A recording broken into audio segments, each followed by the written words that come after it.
Okay. So I'm back to explain why I haven't been posting.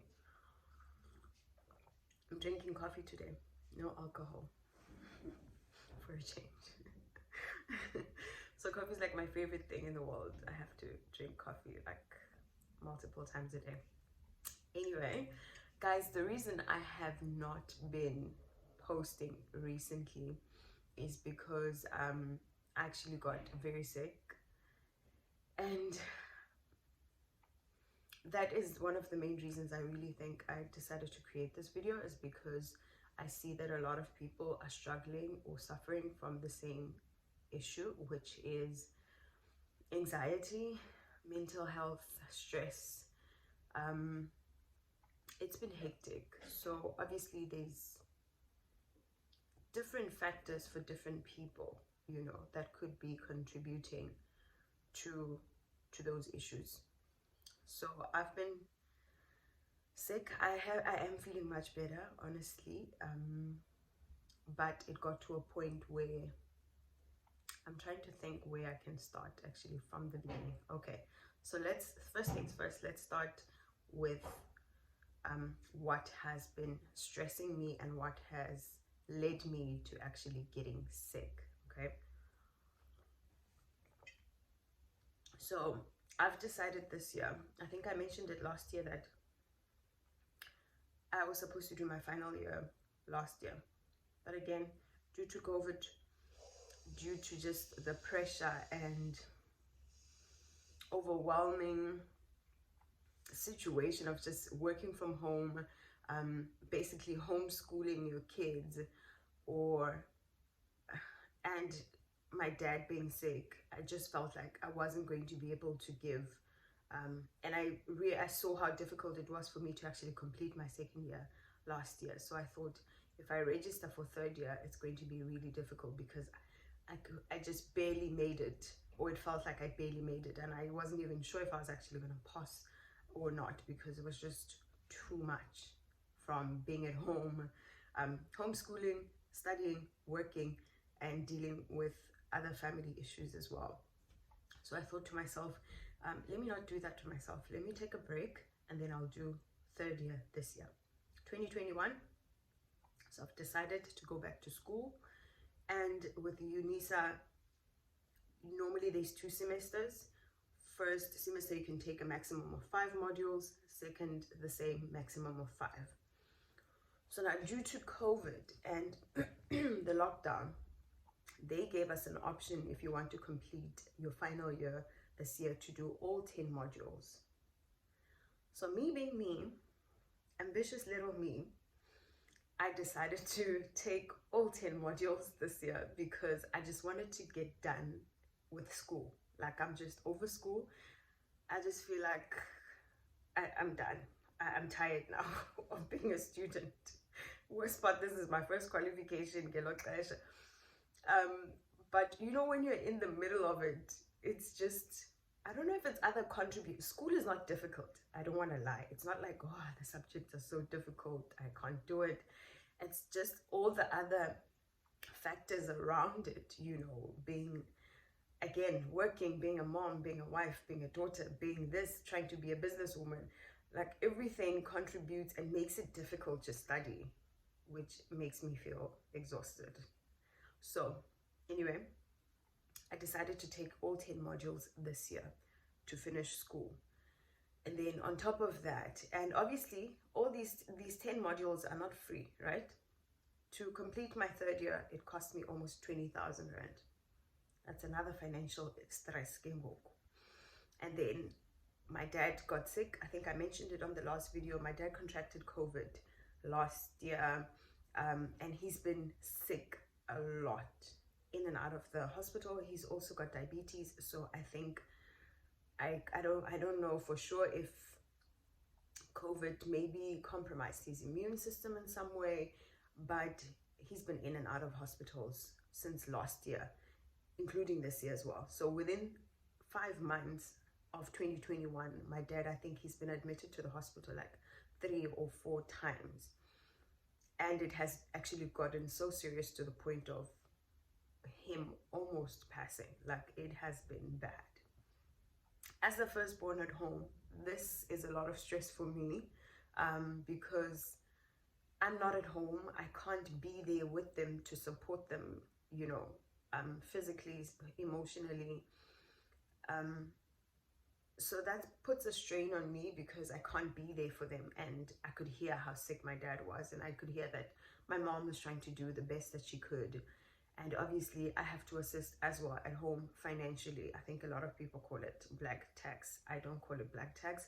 I mean, they raised me. Nobody was calling it tax when our parents were raising us. So I don't see why it needs to be labeled something when we need to help our parents if we can, or our family members, you know, and you do what you can. So I have to help out where it's needed, medical stuff, and, you know, making sure that my dad gets the right food and everything else, just to support my family, basically. That's another financial stress that's been added on, right? So at school, it's a family as well at home, my dad being sick and trying to assist them financially. And then the third thing is I've got my own family. I live in Cape Town with my family, and I am a provider. I'm a mom of two, you know, so obviously I have to help out and do what I can to give my kids the best life that I can afford to, right? That's number 3. Number 4, my brother has also been stressing me because he was supposed to be doing his 3rd year. This is my baby brother. He decided he doesn't want to school anymore. It stresses my parents. If it stresses my parents, I'm the older sister, it ends up back to me in one way or another. That's also another stress. Okay, so he's been getting up to trouble, and I'm just like, oh my gosh, I just can't deal with all of this. Of course, I work full-time, 9 to 5, Monday to Friday, and my type of job also requires me to really be present and focused in what I'm doing. I'm working with customers' account details and information, so I can't afford to mess up. So I constantly have to be alert. Sometimes it's difficult, but I really, really try. And I guess me wanting to start businesses, you know, I wanted to start business, I wanted to do 2 businesses this year. And I really started on a high note this year. I'm like, okay, we're going to get it up and running, and trying to work with other organizations to make sure that the business is a success. And, you know, when other people let you down, you've got dreams, and your dreams are not their dreams. So they're not as ambitious, or they're not as, what do you call it? They're not as enthusiastic about what you're trying to achieve or create, basically. But like, we started off on a really good note, and I thought by now my business would be up and running. I was excited, and unfortunately working with government institutes is just, it's a mess, because I'm still waiting. I don't even have answers at this point. If anybody asks me what's happening with your business, I was told to wait. I'm still waiting. I started the process in January. It's June. I still don't have answers on what's happening with the government, you know. They offer all these services to assist small to medium enterprises. Will assist with this, and this. You start the whole process, and like everything else, they are very slow. Our government system, and I don't even understand how they operate, honestly speaking. But anyway, so that's another stress that's been added to my life. So all of these things end up contributing and making me so anxious. Oh, and then another thing, we've got a big financial decision that we need to make in the next few months. You know, this is going to impact us in a huge way, in a very short space. And that has been giving me sleepless nights, basically. So it's like a combination, or just things piling on top of each other, like all the different stresses that I've mentioned so far. And all of this ends up also affecting my relationship with my husband, because whenever there's strain, man, not only financial strain, but emotional strain, because I'm going through all these things and I'm frustrated, and some of these things are making me angry. Some of them are just, it just makes me not be a happy old me, you know, my happy self. And I just feel drained. I just feel overwhelmed. I just feel like it's too much. Like I just can't handle it. And I can't give the best that I can to the people around me. So also that causes another strain. So overall, in the end, all of these things ended up causing me to have heart problems at the age of 30. Okay. Let me have a sip of coffee for that.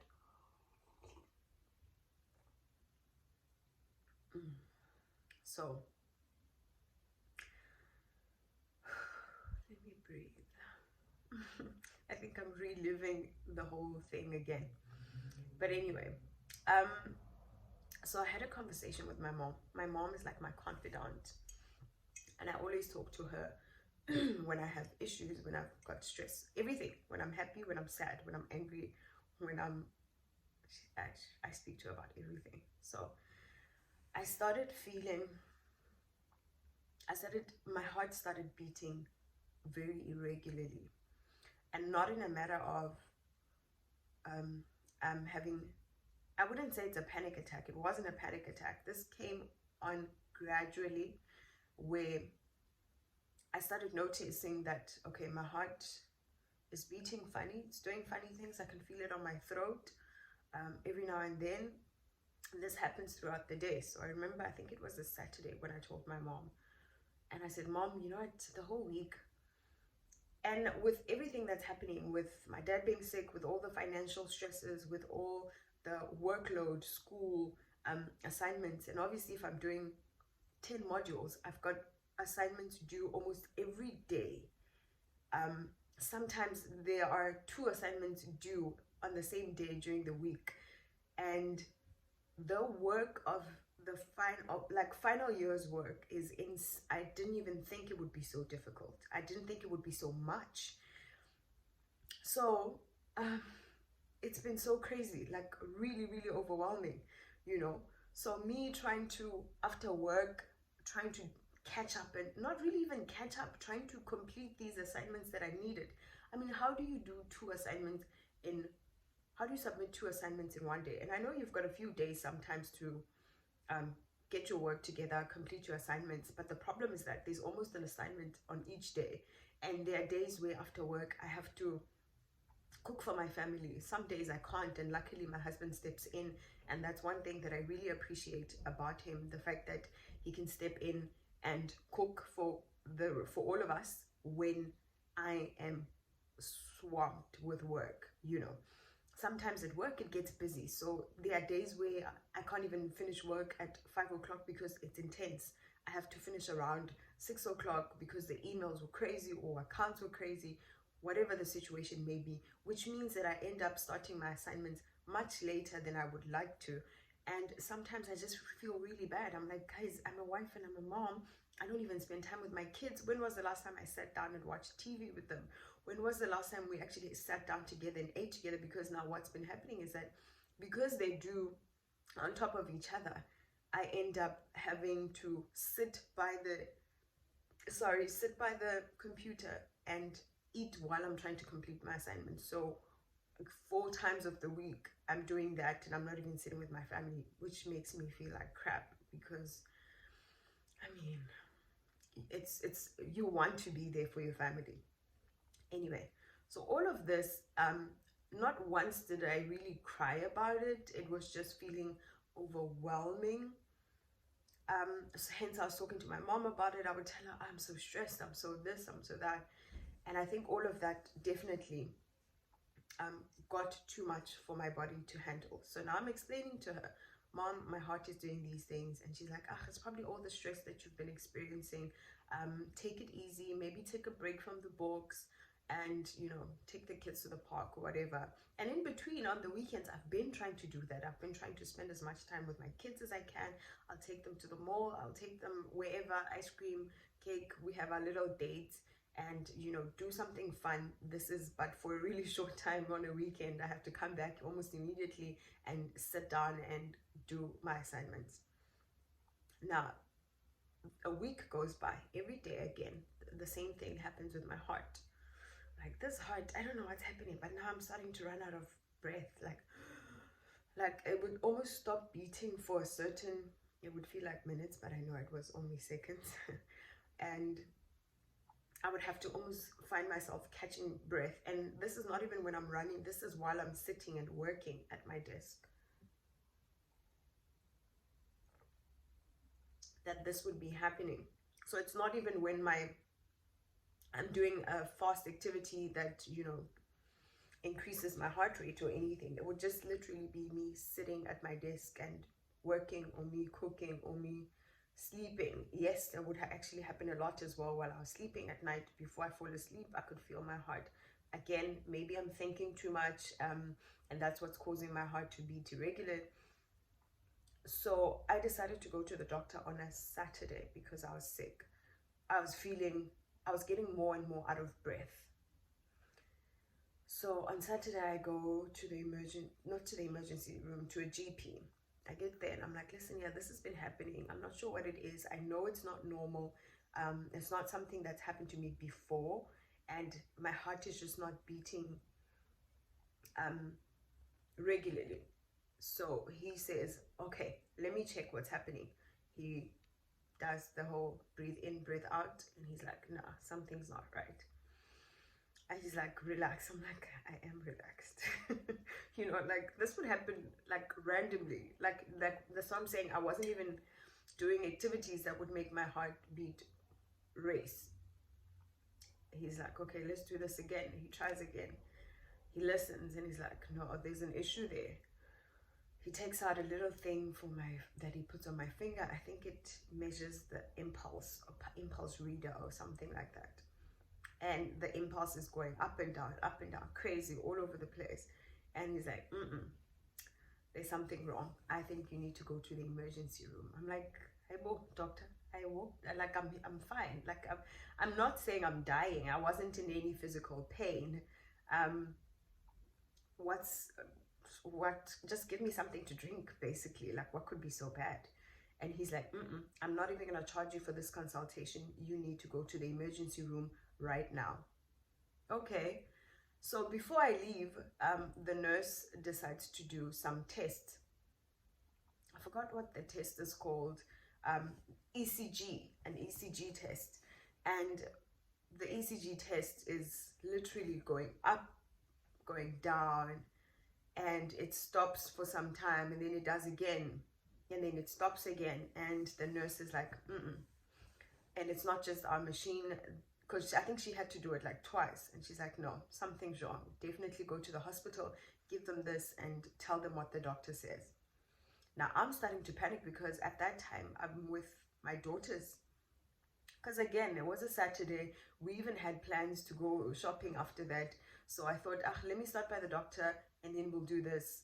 And I had promised them that we'll probably even catch some or go get some ice cream. Now I'm told, drop whatever you're about to do and go straight to the emergency room. And I'm thinking, hey, these people, like, what's happening with my heart? Is it that serious? And I'm reading the piece of paper they gave me, and they're talking about, I don't know if they said there's swollen arteries or yay, but it was just a scary situation. And when a doctor is nervous and says you need to go to the emergency room, that makes you panic. So I come home. No, I didn't actually come home immediately because I felt like it was happening a lot. Even honestly, my heart would stop beating for quite some time and a lot. And I would just catch my breath and just go, just breathe it out and I'll be fine. Because I had promised the kids that we're going to go to the shops, I decided, okay, let me go. And I also don't want them to panic and be lonely at home because they already heard the whole conversation with the doctor. I decided, let me get into the mall, get them some snacks, and take them home. I called my husband, I called my mom, and I'm like, babe, this is what's happening. I had told my husband as well during the week that something's happening with my heart, but I don't know what it is. So and obviously he knew that I was going to the doctor. So I told him, listen, yeah, the doctor says I need to go to the emergency room. He came back from wherever he was, and we drove together to the emergency room. When I get to the emergency room, am I speaking really quick? I feel like I need to breathe. Let me have some coffee. Okay, so we get to the emergency room, and at that point I'm freaked out, I'm emotional, I just want to cry, I just want to, you know, I think I got home and I did cry a little bit in the bedroom, because I was just like, I'm 30 years old, how do I have heart problems? Like, my kids, like, what are you, like, I don't want to die. It was just, it was a horrible thing. And when I got to the emergency room, they looked at the ECG that the nurse had done by the GP, and they were like, okay, let's do some of our own tests. They also put me on, we did an ECG test. We did I think it's a CAT scan. I think it's a CAT scan where they put your whole body into that machine. And we also did I don't know what that one is called though, but they do an x-ray of your upper body to see if there's any issues there. We also did blood tests. We also did yeah, so those, yeah, x-rays of the upper body. And yeah, so we were just basically trying to figure out what is causing it, and their ECG also showed that there is definitely something wrong with the heart. But now we were trying to establish what is wrong with the heart. The nurse came back to me after looking at the ECG. She says, you've got something called ventricular ectopic. Ventricular ectopic, I think that's what they said. It was a difficult word to remember, but I think that's what she said. And she's like, this is, it does happen sometimes, but it's something that shouldn't happen long term. The fact that you've been struggling with this for more than a week is a problem. It means there is something underlying that has caused it to be this bad. I'm panicking at that time. I'm thinking, what is this word, ventricular ectopic? I quickly get out my phone and I'm trying to Google. I'm like, what is this? And they're also talking about the same symptoms that I have: shortness of breath, shortness of breath, tiredness, what is it? What were the other symptoms? Yeah, the heart beating irregularly, stopping and then coming back, and it's pounding. So what she explained is that a normal heartbeat should be like almost a circle, a fluent and smooth circle, you know. So now what's happening with my heart? It's that it starts and then it stops, and then it goes again and then it stops. So they were trying to establish what is causing it to keep stopping like that. So we're waiting now for test results and whatnot. They speak to a cardiologist, and the cardiologist is like, looks at the ECG scan, I think, and he says, let's put her on some heart pills, medication or treatment. And because we were still waiting for other results, and I said to them I was fine.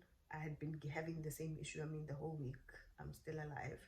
And they had given me medication. I was also really scared that, I mean, being at hospitals, corona, I just feel like it just made me anxious being at the hospital. It didn't make me feel like I was in a safe space. And I heard the nurses in the other room talking about COVID cases, and I was just like, I want to go home. And thank God they allowed me to go home. And I started the treatment, the heart medication. After that, I think I had to see a cardiologist in about a week's time, a week or two. They had actually firstly told me I have to wait for like 4 months to see a cardiologist.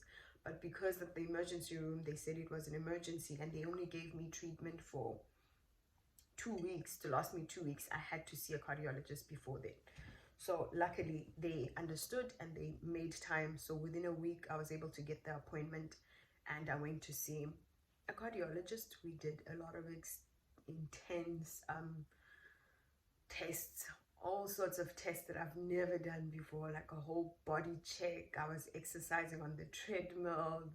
I wasn't even ready for the amount of tests those people did. But yeah, at the end of the whole thing, we found that there's no underlying issues.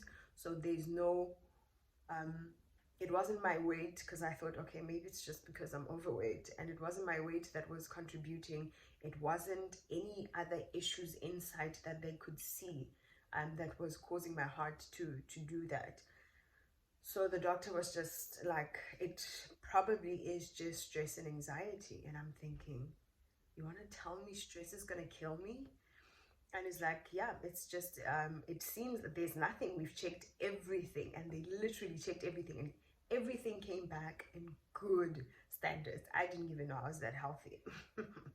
You know, because everything, the doctor was just like, you are a healthy young woman. We don't know what's causing this. So the only explanation we can come up with is probably anxiety and stress. And I was just like, I'm not going to die because of stress. I'm not going to die because of things that I cannot change. So I just right then and there, I made a really conscious decision that I'm going to take it easy. The business is not going as planned. I'm not going to stress about it.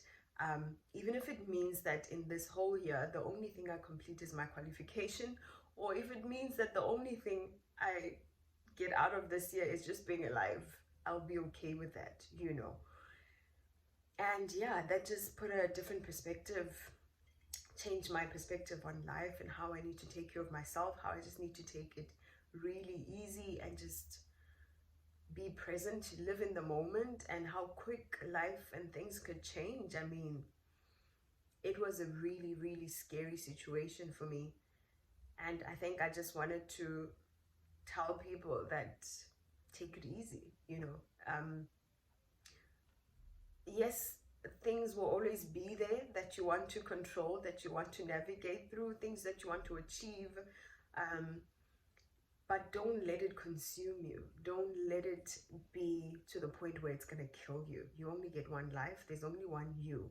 And I would rather be alive for my kids than have accomplished, have a successful business, or have a, you know, qualification. And all of those things are really, should not be that much of a big deal when it comes to your life. Yes, we want them. I still want them. And I'm still sad that things are not working out the way I would love it to work out, the way I had planned. I mean, I had plans, man. This year was going to be one of the best years of my life.